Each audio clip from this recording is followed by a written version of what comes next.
Monsieur le Président, je vous ai suivi, vous avez dit que la réflexion autour du changement ou de la révision de la Constitution ne peut pas être interdite. Sortons de la réflexion parce que votre camp a déjà pris une position, je peux même dire officielle. Pour votre camp, vous n'avez plus des mandats, mais plutôt des missions. Monsieur le Président de la République, serez-vous tenté de toucher aux fruits interdits du troisième mandat, parce que vous êtes censé ne plus être au pouvoir après 2028. Merci. Oui. Bon, d'abord, Monsieur Pascal Moulegua, lorsque vous venez dans un débat sérieux, il ne faut pas amener les slogans.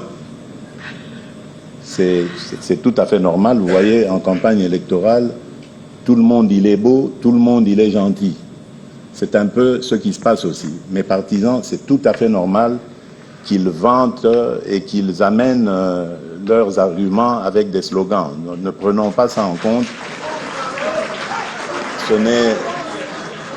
Ne prenons pas ça en compte, c'est vraiment de l'ordre de la distraction, du débat, en fait. Mais revenons sur ce que vous avez dit. Moi, je crois qu'il y a à la fois une question qu'il faut se poser et une autre chose qu'il ne faut pas faire. La question qu'il faut se poser, c'est celle de savoir, avons-nous le droit, oui ou non, de nous pencher sur notre Constitution et de l'examiner pour voir si elle entre bel et bien en ligne de compte de nos visions. Vous savez, M. Moulegua, en politique, il y a deux catégories. Il y a les hommes politiques, femmes politiques, et les hommes d'État, femmes d'État. Connaissez-vous la différence entre les deux? L'homme politique pense aux prochaines élections, l'homme d'État pense aux prochaines générations.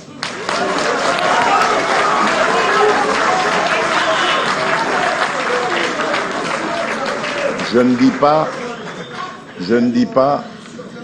vous laisse définir dans quelle catégorie je suis.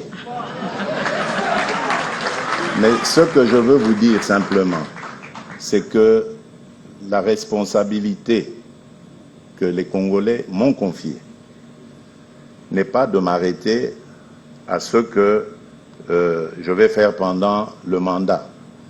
C'est d'aussi regarder les générations à venir. Qu'est-ce que je vais préparer pour eux, sans forcément être là, mais qu'est-ce que je vais préparer pour mon successeur?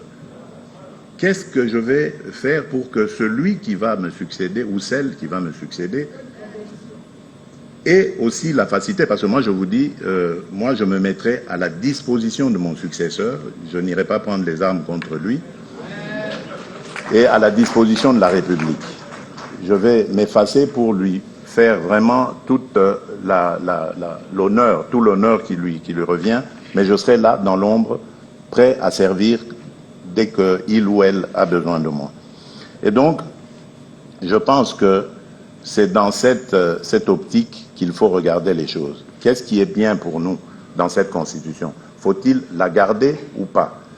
Qu'est-ce qui nous interdit de nous pencher dessus et regarder cela? C'est ça.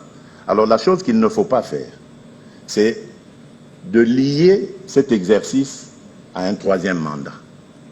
Je n'ai pas sollicité de troisième mandat, mais je vous le dis, si le peuple veut que j'ai un troisième mandat, j'accepterai.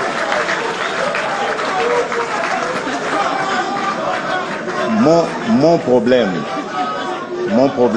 mon vœu le plus ardent est que cette République recouvre sa stabilité, recouvre sa dignité et que l'on mette la République démocratique du Congo sur de bons rails.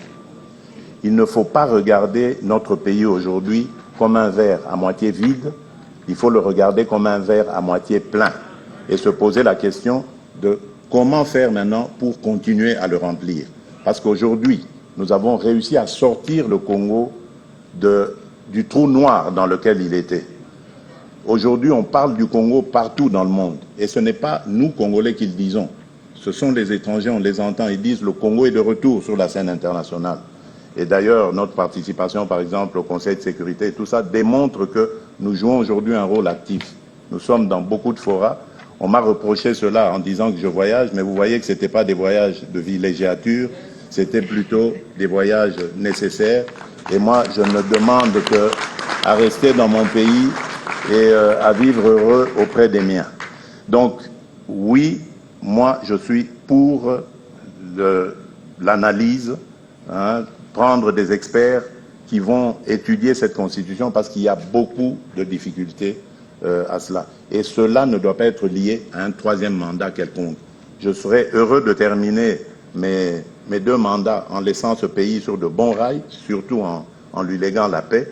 Mais si les Congolais me demandent de revenir au front, je suis à leur disposition tant que Dieu me donnera l'énergie nécessaire. Donc vous comprenez que pour moi, si changement, révision ou tout ce qu'il y a doit se faire, ce ne sera jamais sans consulter la population, le peuple congolais, c'est-à-dire par référendum. Merci, Excellence, Monsieur.